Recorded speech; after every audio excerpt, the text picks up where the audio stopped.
Yo, it's your boy Jay Best and your boy Rel, and welcome back to the Straight to the Point podcast, season 3, episode 54. On today's episode, we'll be covering both the NFL and the NBA, starting off with our Keep 3 Cut 3 NFL edition. Following that, we're going to talk about Aaron Rodgers going to my Pittsburgh Steelers. Then, following that, we're going to talk about who should sign Jaire Alexander. Following that, we're going to the NBA, Keep 3 Cut 3 NBA edition. Who will be the Knicks' next head coach? And then we'll talk about the Pacers being up 2-1 in the NBA Finals. All right. Before I get started, Jared is on a cruise. All right. So Jared's not here right now. So me and Real gonna hold it down.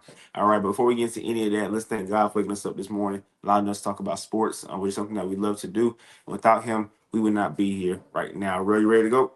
Yes, sir. All right, let's go. Let's get straight to the point. Starting off with our new popular segment that we do now, Keep 3 Cut 3 NFL edition. All right, today we gonna show love to some defensive players. All right, we're gonna do edge rushers. All right, we know the league is full of star pass rushers. All right, so I feel like we should show them some love right now. Once again, Keep 3 Cut 3. I'm gonna name a player. All right, without knowing the next player, you're gonna let me know if you're gonna keep him or cut him. All right. So first up, we're going with Aiden Hutchinson. Keep or cut? Yes, sir. I'm gonna keep him. He was on his way to becoming Defensive Player of the Year last year if he didn't get hurt. So, yes, sir. I'm gonna definitely go ahead and keep Aiden Hutchinson. Okay, I rock with that too, cause especially and he young too, right? So we don't know. Sky's the limit for Aiden Hutchinson, right? Real spring. But it's gonna get harder. All right. So next up, we got T.J. Watt. Keep or cut? Ooh, that's a tough one. But coming off the year he just had, but shoot, he the best player in the league whenever he's healthy. So I'm gonna definitely go ahead and keep him. This is gonna be a tough 6. I can already tell. Yeah, these next four, you got your next four. You got one more keep, and you got to cut 3 of them. All right. So Mhm. next up, we got Micah Parsons. Keep or cut? I told you it's gonna be rough. Hey, I'm gonna make it short and sweet. Hey, you try to give me a hard list, and I love the top 3 that I got. I love the 3 I got. I'm gonna go Aiden Hutchinson, T.J. Watt, and I'm gonna go ahead and keep Micah Parsons. I love that 3. Yes, Wow. sir. So this is the first time we've ever had a keep 3 straight off back, right? Sir. And now you about to cut these next 3. All right. So because you kept Aiden Hutchinson, you kept TJ Watt, you kept Michael Parsons, you gotta cut these next 3. Miles Garrett is someone Hey, that you cut. yes, sir. I knew you were gonna say that. Hey, and you Yeah. know better than I do. T.J. Watt's better than him, right? Oh yeah, facts. No doubt. Yeah, no Come on, doubt, no doubt, no doubt. come on, All right. Next, you got Nick Bosa. come on, Okay. And then last but not least, you got Max Crosby. come on. All right, those 3 you have cut. Now, you're going to get a little pushback when I post it on TikTok. I already know because they're going to think Miles Garrett shouldn't have got cut or Max Crosby shouldn't have got cut. But honestly, outside of Michael Parsons, like I would, if it was me, I would have cut Michael Parsons and I would have kept one of those 3. Pick your poison, right? But hey, I respect it. Ain't no harm in it.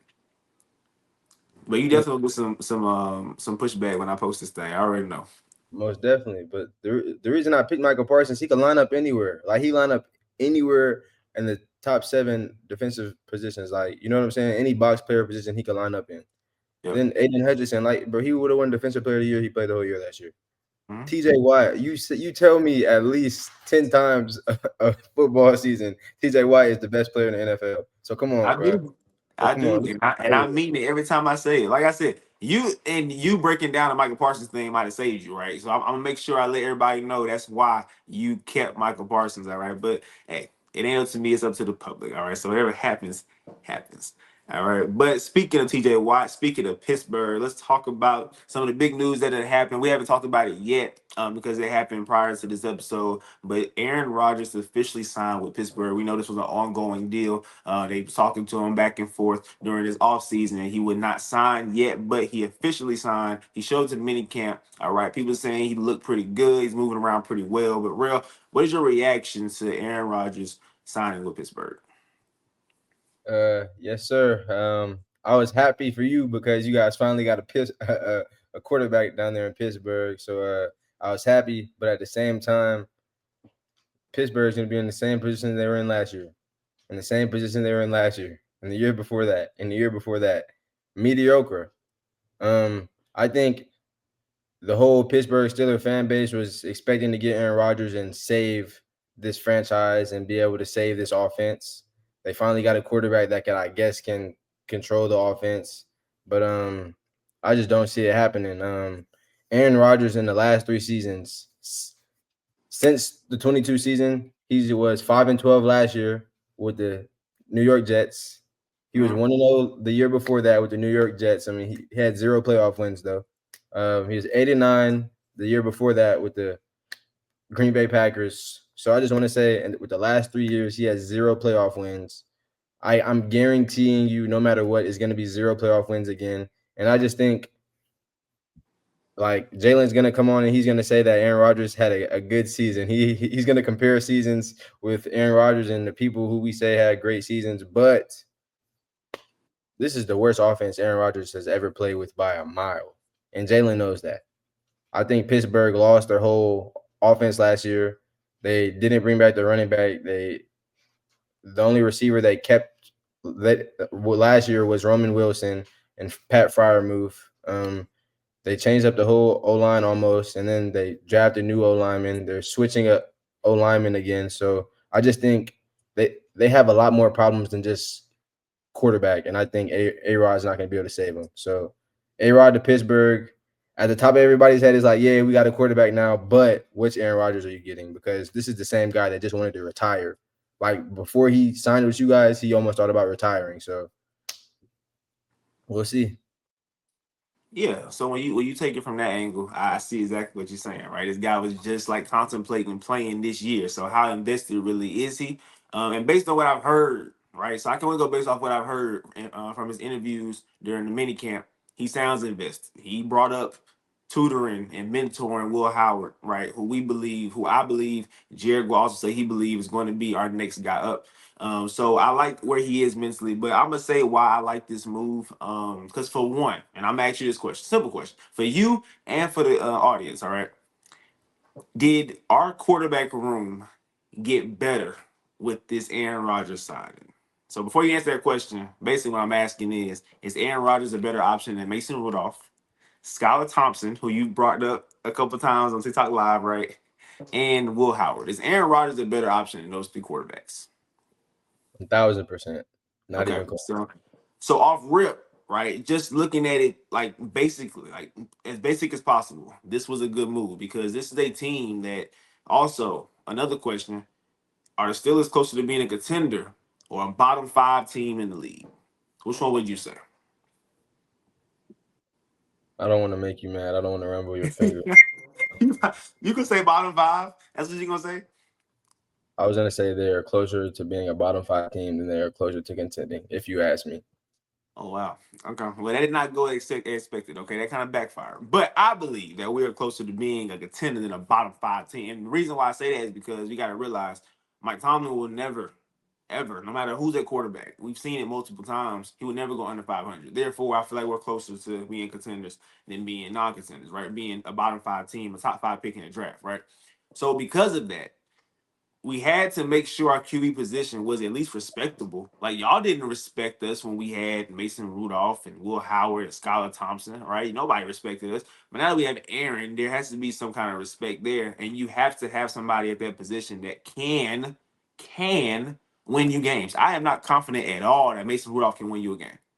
I'm not confident at all that I don't know about Will Howard yet, right? We still got to see. And I don't think you want to roll the dice on Will Howard when you have a TJ Watt that's getting older. You have a Cameron Hayward that's getting older, right? The defense is not getting any younger, so you got to try to win now. So this Aaron Rodgers move made sense just from that perspective. But secondly, when I look at the media, right, they swear up and down Aaron is just washed up, and I just do not believe it. Like I don't think so. I think that unfortunately, and I'll be the first to admit, I put all my eggs in one basket when it came to the Jets. You know I did. I talked about them all year, the offseason prior to last year, right? I talked about them like, right, about to make a Super Bowl run. This is it. This is the team Aaron needed, right? They got a great defense. We just saw the year that he tore his Achilles. We saw Zach Wilson lead them to 7 wins. So I'm like, bro, the defense is that good. They can win 7 wins with Zach Wilson. They can win about 10 to 12 with Aaron Rodgers. Then you in the playoffs, and then whatever happens, happens, right? You got Garrett Wilson, you got Brees Hall. but it all backfired. The defense was not as good as we thought they would be, right? They took a drop off from the year before. Brees Hall could not be effective because the O line could not block, especially in the run game. And then Garrett Wilson and Aaron Rodgers, they struggled to make a solid connection. Like it'll be in flashes, right? You'll see it every now and then. It'll be in flashes. Then they brought Devontae Adams over, so you know Aaron Rodgers trying to get the ball to Devontae. So it was just it looked good on paper, but if you watch the games, it did not look good. So people are trying to solely put it on Aaron Rodgers when I feel like it was a team thing. Everybody looked bad. It wasn't just Aaron. Like that's just me. And starting with the defense, mind you, the head coach got fired midway through the season. It was a mess. It was a circus. All right, but you're going to a stable organization in Pittsburgh. This is the best head coach he's ever had. And I think you would agree with that. Over Mike McCarthy, over Matt LaFleur, and over Robert Saleh. Mike Tomlin, I would put him over all three of those coaches, right? This is a better organization than the Jets. Mind you, as I said earlier, Mike Tomlin gives you that floor of 9-8. At worst, we will go 9-8. That's the worst we will do, right? I'm asking you, Aaron, to give us 2 to 3 more wins. And that's a playoff spot. 12 wins in the AFC is a playoff spot, more than likely, right? So because of that floor that Mike Tomlin presents, Aaron is almost guaranteed a playoff spot. Almost, right? You can probably miss it by a game or two, but he's almost guaranteed the playoff spot. Now I see what you're saying, right? The offense is not, there's no shiny weapons on this offense outside of DK Metcalf. Right, we got an unproven running back we drafted in the third round, Caleb Johnson from Iowa. Right, this offensive line has been, like you said, Roderick Jones moved from right tackle to left tackle. We got to make sure that he still remember how to play left tackle because he hasn't played left tackle since college. Right, there's question marks on his offense. Who's the number 2 receiver? Right, Calvin Austin, Robert Woods, Roman Wilson. Right, who's going to step up be at number 2? I think that we should make another move before the season starts. Like even like a Gabe Davis, who is not, once again, it's not a shiny weapon, but it's another weapon that we can throw in there to kind of help Aaron out a little bit. Trading for Alan Lazard from the Jets. He has that rapport and that connection with Aaron Rodgers, right? So that would help a little bit. Pat Fryermuth is solid, but he stays hurt, so we don't know what's going to happen with him. But defensively, I think is where we are winning at, right? Defense is always going to be solid when you got T.J. Watt, Nick Herbert, Alex Highsmith, Cameron Hayward. That pass rush is going to be disgusting. Derek Morgan, who we drafted from Oregon, he's going to contribute to that. And then looking at the back end with Minka, Deshaun Elliott, Joey Porter, Darius Slay, who we added. And then I'm hearing rumblings that we might get Jaire or Jalen Ramsey. You know Kofi, right? Kofi texted me and said, y'all gonna trade George Pickens. I said, bro, no, we're not. Chill out. He said, bro, my sources saying y'all gonna trade George Pickens. Best believe the next day we traded George Pickens. So Kofi just texted me yesterday and said, bro, y'all gonna either trade for Jalen Ramsey or y'all gonna sign Jaire Alexander. Either move is an A+ to me. That's just improving the secondary. It's helping out the defense. So although the offense has question marks, we got to see it to believe it, right? We got to see the offense work. I think the defense is really, really good. And there's been seasons where we relied on the defense, but I feel like we don't have to rely on it as much because of Aaron Rodgers. So in total, I like the move. Rail thinks that we're back at square one, which is what happened last year. But I do think that this will lead to a playoff win, which is the only way you can say the Steelers had a successful season is getting a playoff win because people are tired of seeing us going to the playoffs and losing first round, right? I will admit that, but we got to get a playoff win. I think that Aaron Rodgers can provide that. All right, any more hate you want to spill on my favorite team? Any more hate? Nah, that's it. But TJ Watt, yeah, you're right. That defense is gonna be disgusting. But hopefully TJ Watt can stay healthy. We know he's getting older. You know he's injury prone. Last year he was pretty healthy, but hopefully he can stay healthy. Yeah, he got hurt towards the end of the season last year, and I will blame that why his numbers kind of like he kind of fell off the map at the end of the season, and I will blame the sprained ankle, right? But like you said, he has had an injury history, all right. We're still trying to get him to a new deal. And I think Mike Tomlin said he's not worried about it. He expected TJ not to show up to minicamp, so he think they're gonna get the deal done. So there's no worry there. All right, but y'all just heard me bring up Jaire Alexander. All right, so moving on to our next topic, we want to talk about a top 10 corner in the league. It's just out there, floating. He's available. All right, so me and Real gonna tell you who we think should sign Jaire. Real, you up first. Yes, sir. Yes, sir. So when we talk about who should sign Jaire, and we're looking through all throughout the league, of course, I want to be biased and I want him to go to my favorite team, but we got to talk about logical destinations and where he'll actually be good at and where he'll actually fit in at and actually get a solid contract at. And I think the perfect place for Jaire Alexander to go play at is Detroit with the Lions. We saw last year that they need some help on defense, and Mhm. They got Arnold. I don't feel too confident about Carlton Davis at all, and you can never have too much depth. And Jaire Alexander, he go to any team in the NFL. He's going to be the starting corner. He's going to be the number one corner on the team. So why not take a risk and go get Jaire Alexander? And on top of that, Jaire is going to go back to the same division that just traded him. And Jaire, he wanted to stay in Green Bay for the rest of his career. Why not go to Detroit and go get your revenge on Jordan Love 2 times a year? So I think Jaire Alexander to the Detroit Lions is a very, very, very possible destination. And look out for that. I like that move. All right, before I say my move, I'm gonna tell you what Jarek would have said because he told me the team that he picked. Jarek said the Buffalo Bills. Right, they should go and attack Jaire. How you feel about that? Uh, I mean, yeah, it would be a great move for the Bills, but I just think they need a lot more than just Jaire Alexander. They got to get better a lot other places.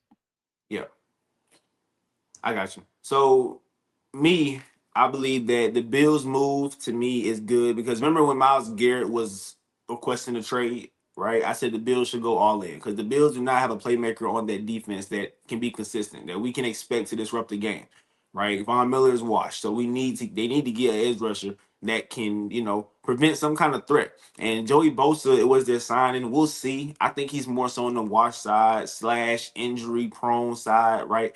Versus being a actual contributor to a championship team.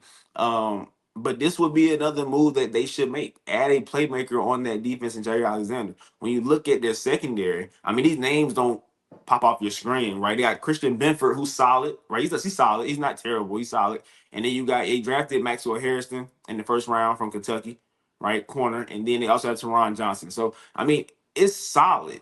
But when you have Josh Allen, the the goal is Super Bowl, right? So why not put as much talent on that team as you can? I think Jaire is a layup for the Bills. But I'm gonna go to another team, a team that had defensive troubles last year, a team where the Super Bowl window is open because you're quarterback. I'm going with the Bengals, right? The only problem is the Bengals don't spend money. We talked about it yesterday on the podcast. I mean on the live that they're cheap, right? They trying to take guarantees from their first round pick. You told me, right? So this is a cheap franchise, so I don't see it happening. But the Bengals should most definitely go get Jaire. The biggest problem with the Bengals last year was their secondary. They have no playmakers in the secondary. So it's just obvious to me that if I don't have playmakers in the secondary, why not add a top 10 corner in the league in Jaire? Right? Like that to me would make them not necessarily full contenders. 'Cause I think they still got holes on that defense. They still haven't signed Trey Hendrickson. So I don't know what's going on with that situation. Like you said, they got beef with their first round pick, right? Trying to keep guarantees from him. So the pass rush is still a little shaky as of right now. But adding Jaire is going to make any defense just a little better at least. And the Bengals, to me, did not make any moves this offseason that makes their defense way better than it was last year.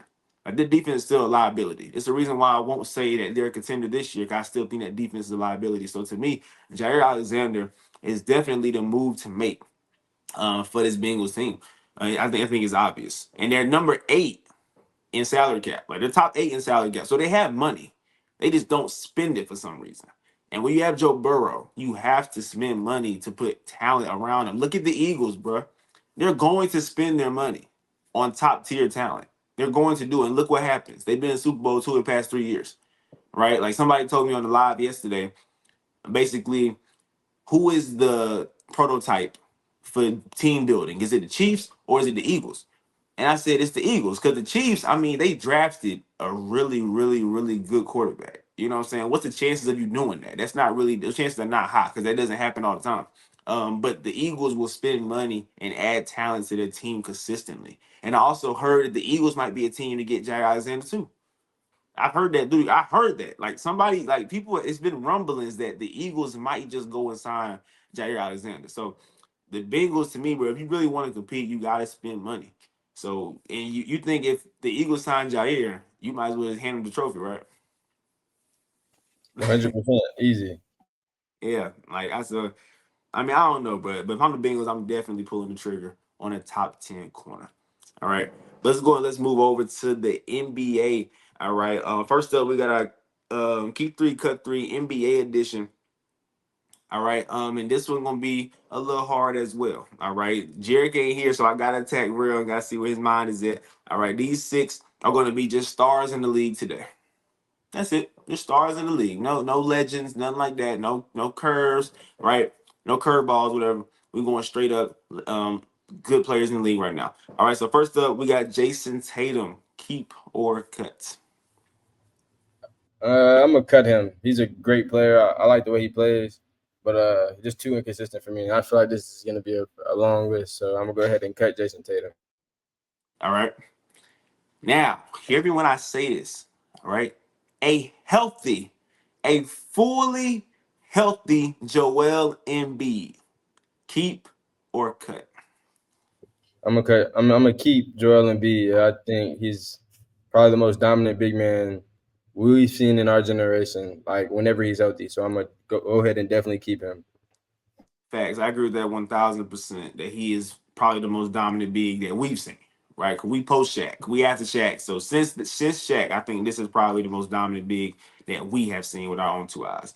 Next up, we got the Greek freak Giannis. Keep or cut. Ooh, that's a tough one. That's a real tough one. I'm gonna go ahead and keep Giannis. I think what he did whenever he made his championship run, that was a crazy run. And I didn't think he had enough to go get it done, and he for surely went and got it done with himself being the only superstar on the team. Okay. All right. So next up, we got Ant Man Anthony Edwards. Keep or cut. I'm gonna cut him. I think he all talk, all talk.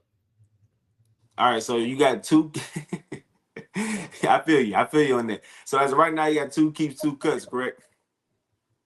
All right. You got two more. So whoever you keep or cut on this one, you'll do the opposite on the next one. All right. Next up, we got Steph Curry. Keep or cut. This is right now today. Right now, today, Steph Curry. Cut him. Cut him. Cut him. All right. I think we're seeing eye to eye on this one. So you cut Jason Tatum, cut Anthony Edwards, and you cut Steph Curry. All right. You have kept Joel Embiid, you have kept Giannis, and you also kept Nikola Jokic. I think you just did a perfect list. I think this is perfect. Like there's no rebuttal will be had on this list. Like I think you got every single one right. There's no debate. Wow, that's the best I ever did. Oh my Yeah, god. that's the best one for sure. All right, for sure. All right, let's go ahead and move the thing on to the New York Knicks. All right, a team that just fired a head coach that got them to the Eastern Conference Finals, and for some reason they just can't find their next head coach. All right, they keep calling teams and they're not giving them access to their coaches to give them interviews. So real, the Knicks next head coach? Question mark. Like, what is happening with the Knicks right now? Um, you can obviously tell what's happening with the Knicks right now is they didn't have a plan. You could tell that they were just mad and they were shocked that they lost to Indiana. It was real shocking, real humbling for them. And whenever they lost, the GM and the owner they decided that we have to make a move now, or we're gonna be in the same position forever. And I guess whenever they made their move, they thought that some head coaches would just line up to want to be in New York, but in reality, they're not even getting a chance to talk to the coaches. So I think that New York just simply didn't have a plan at all. They just got real mad and just made a decision that anyone would make whenever you're mad. But it's really going to backfire on them. And I think now the Knicks are going to have to go ahead and get Karl Malone from Denver. Yeah, Mike Malone. Mike Malone from Denver already has a championship, so he knows exactly what it takes to win a championship. He knows how to run a superstar player, and I think that he's already a hard coach, like we talk about all year. And that's exactly what Tom Thibodeau is, and that's exactly what the New York Knicks fans are, and that's exactly what the New York Knicks fan base is. So they're gonna need a tough coach, a coach that's gonna be able to get under players' skin and get them tough, get them right. And I think like the way that Malone plays his players and the way that Thibodeau plays his players is almost similar. So Yeah, like exact same. Yeah. why like change the scheme so much. Like the Knicks were almost there; they were right in the Eastern Conference Finals, so I wouldn't change anything too much, and I just go get Malone, a coach that knows exactly what to do. Facts. I agree 100%. I don't know why it's even a debate. I feel like Mike Malone, even with the coaches that they tried to interview, because they tried to interview coaches. And this before I name the coaches, the Knicks have to realize that you wasn't just finna walk up to an organization and steal their coach. You know what I'm saying? I don't know when's the last time I seen a coach move from a team to a different team without being fired. I don't I could be tripping. Maybe it has happened, but I don't remember seeing a coach saying, you know what, I'm with this team, but I'm gonna just go to a different team. Right? The team has to give you access to that coach. The team has to allow you to interview that coach. And also, I believe if you do get their coach, you gotta give up some assets. I believe that like that's a part of the deal in order to get a coach. So some of the coaches that they have tried to get or tried to attempt to get is Jason Kidd, Ime Udoka, right? I think he told me Billy Donovan. So it's coaches that they're trying to get to that the organization is like, nah, bro, you're not Chris Finch from Minnesota, right? So New York, it's like New York is just throwing bait out there, seeing what fish is going to catch onto the hook, right? With that, there's no plan. As you said, I think that Tom Thibodeau firing was out of frustration. I think all three. Well, you said that it was a good move, but I didn't think it was to fire Tom Thibodeau. But if you did fire him, I would have understood it 1,000% if the first coach you interviewed was Mike Malone. Like Mike Malone is the best available by far, right? I would even respect, and this one is a toss up. But Taylor Jenkins, who got fired with Memphis, I would respect it, but I feel like you're downgraded because you're going to a coach that hasn't won nothing before, right? So you don't know how that's going to work out, and he's the opposite coach of Tom Thibodeau. Like he's different. But I think there's another coach that's out there available that I feel like you should be going after because your goal is win a championship. That's why you fired Tom Thibodeau, right? So Malone has a championship on his own, and then Mike Brown, who the Kings fired, he was a part of that Warriors dynasty. So he can bring that winning mentality to the Knicks. So to me, those are the two coaches you should have went after. And I thought it would have been Mike Malone for sure. But they sitting here trying to interview coaches with other teams. Like, why? I think Mike Malone is way more qualified than Jason Kidd. Respect to Jason Kidd. He was just in the finals a year ago, right? But was it because you had Luka Doncic? Like, is that why you made it to the finals? You know, you just had a really, really good player. I think the rest of that team was solid, but I think Mike Malone is by far the best option. And for some reason, it sounds like they're not trying to get Mike Malone. And he's sitting there available. Right now, he's commentating for ESPN. He's waiting for somebody to give him a job. And we thought he would be the first up to get a job. So it don't make sense to me. But like you said, the Knicks definitely did not have a plan. For you to fire Tom Thibodeau and for you to basically go knocking on everybody's door and nobody's answering, it's like, okay, what do I do next? Versus, okay, we're gonna fire Tom. Okay, Mike, you want to coach the Knicks?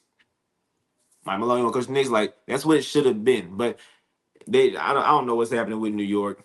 But this is a bad look on the organization. It's a bad look on the front office because there was no plan set in place for post Tom Thibodeau. And you're dealing with a team that is looking for the championship because, as we said, the East is wide open, right? The East can be theirs for the taking. And the only thing about Jason Kidd that I think they're trying to get him for is to get Giannis. Where I think if they get Jason Kidd, because my Jason Kidd coached Giannis in Milwaukee, right? So if they get him, that can be a place Giannis will want to go. But I don't want to blow this team up. I want to keep this team, keep the Knicks together, bro, and run it back next year. Get Mike Malone, and you'll be just fine. But they're doing the complete opposite of that. All right, but let's move on to our last topic, but not least at all. This is the NBA Finals. All right, the Pacers went up 2-1 last night after beating the Thunder. Rail is our Thunder fan, all right? He is the biggest fan I know for the Oklahoma City Thunder. And let's see what he has to say about being down 2-1. Rail, what you got? Yes, sir. I'm gonna go ahead and say that I'm extremely confident in this series. I'm extremely confident in this series.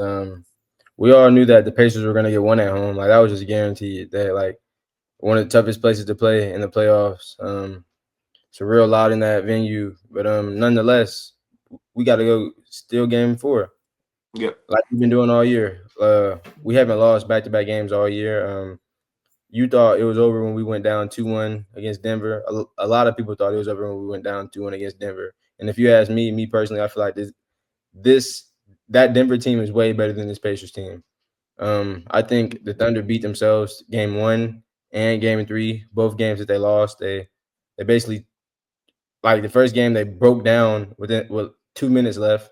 Uncharacteristic of us. And then game three, we just turned the ball over way too much. Like I've never seen the Thunder have 17 turnovers. Like 17 turnovers is just crazy. And the points off of turnovers are just insane too. And I felt like I felt like Shea couldn't really get in rhythm how he usually does. If you look at J Dub and Chet's stat sheet, it'll say that they had a good game. But if you like watch the game, they didn't Yeah. really have a good game. I couldn't really see them get in rhythm and get in the flow of things. So I'm definitely taking this next game. Like guaranteed game 4 win. I'm guaranteeing it because, like I said, we haven't lost back to back all year. And if any team in the whole NBA could go down and lose home court advantage in the NBA and still come back and win, it's the Oklahoma City Thunder. So I'm not worried at all. We got the best team. We got the best coach. We got the best player in the series. Come on. This what the NBA world wanted. Y'all wanted the good finals. Y'all got it. Let's go. Come on. Facts. I am still even. What is it? This will be the fourth round of the playoffs. It's the fourth round of the playoffs. Now I've watched this Pacers team, and I still do not understand what I'm watching. All right, so I do agree with Real. I got the Thunder to win this series still. Of course, y'all know I said 4. All right, he said 5, but unfortunately, neither one of those gonna happen. So 6 or 7. I'm just gonna say Thunder at this point. I'm gonna stop jinxing it. I'm just gonna say Thunder. Thunder gonna win whether it's 6 or 7. All right, but this Pacers team, y'all, I don't get it. And I've been watching basketball for a long time. I've coached basketball, and I don't understand what I'm seeing because this Pacers team does not have a legit star. Okay, Tyrese Halliburton yesterday was his first good game out of 3 of the finals games. Right, that was his first good game, and I still think that if he's a star, you got to give me more than that. Like 22 and 11 is good. Don't get it twisted, right? But I'm still expecting more from a star. The star y'all swear he is, I'm still expecting more. But he's not even the reason why they won that game. He's not the reason why they won game 1. We all talk about his shot at the end of the game, but he had 12 points before he made that shot. So the 2 wins they have, it's not because of Tyrese Halliburton. It's because of these other players playing out of character. All right, and it's been happening throughout the whole entire playoffs. In the Knicks series, remember game 1, right? It was Aaron Naismith with 30 points, right? Game 2, it was Pascal Siakam with 39 points, right? This has been happening throughout the playoffs, and it doesn't make sense to me because these are players that we do not believe are capable of putting on these kind of performances. In game 1, all right, it was Obi Toppin off the bench having 17 points. You know, Obi Toppin throughout these playoffs, in the first round, he averaged 8 points. Second round, he averaged 9 points. Third round, he averaged 9 points. And he just come out in game 1 of the NBA Finals and dropped 17 off the bench. Like, make it make sense. And not only that, but their whole starting 5 had double figures, right? So I want to give them some love too. But that wasn't why they won that game. It's because Obi Toppin gave you 17 off the bench. Let's be real, right? If that happens, you're probably going to win the game. Then last night, game 3, bruh, Benedict Matherin had 27 points off the bench, bro. Off the bench. Benedict averaged in the first series 10 points. Second series, 11 points. The Eastern Conference Finals, 10 points. And then he just put up 27 points. Like it was nothing. He was very efficient. So he was 9 for 12. Right? Like off the bench, that it doesn't make sense. If I would have told somebody Benedict would have a 27-point game in the finals, y'all would have been like, no way.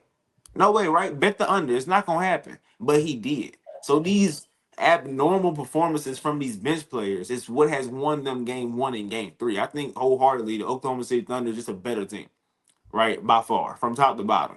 But when players like this have games like this, then the Pacers might steal 1 or 2 from you, which I cannot put the pieces together of why this is happening. I've not seen a team in history where it's been like, okay, Aaron Naismith have a 30-point game, Siakam have a 40-point game, Benedict have a dang near 30-point game, right? Obi Toppin have a 20-point game off the bench. I have not seen that in NBA history. I just haven't seen it.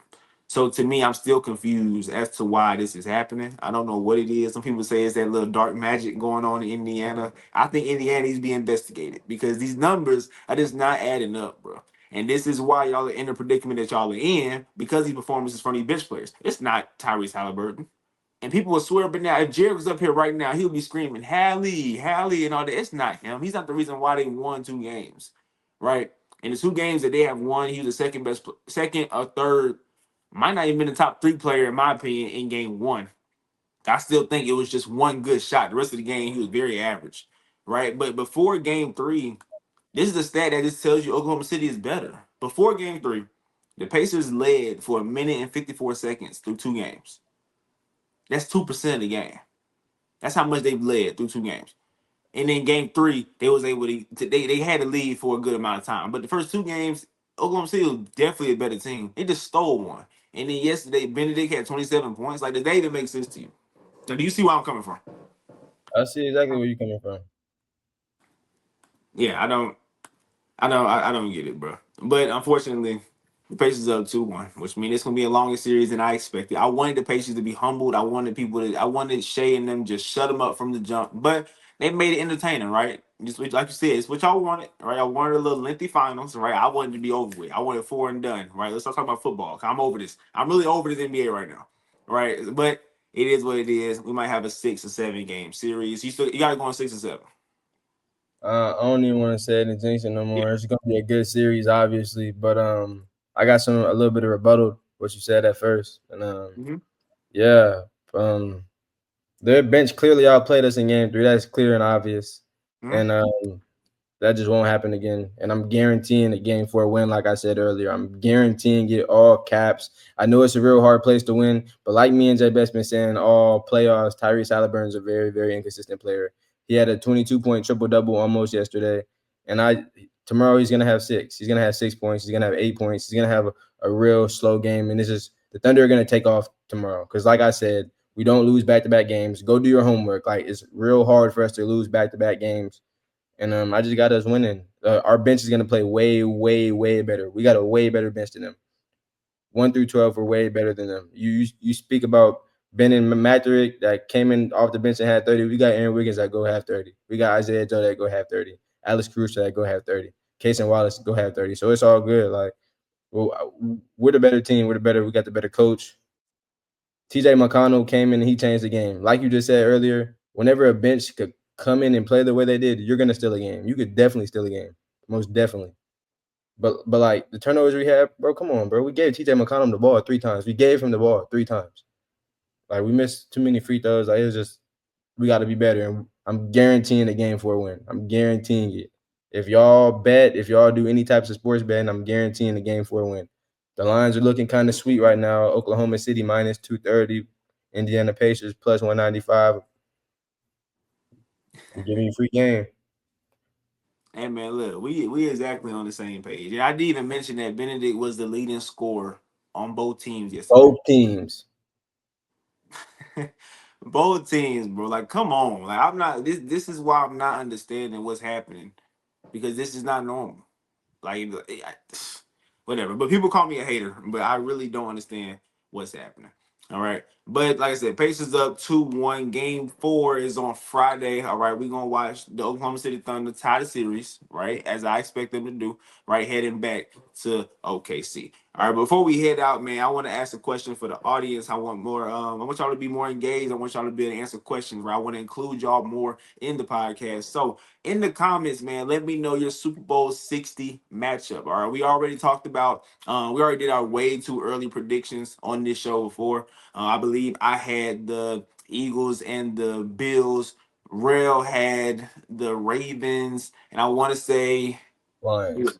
the Lions, Ravens, Lions, and then Jared had, I want to say, the Bengals and the Eagles. All right, so those are our Super Bowl I know, right? Crazy. Those are our Super Bowl matchups. All right, but let us know your Super Bowl matchup for this upcoming year in the comments below. All right, but that is it from your boy J Best and your boy Real. Make sure y'all stay locked in with the social medias. All right, TikTok, Instagram, Facebook. All right, I'm active on there every single day.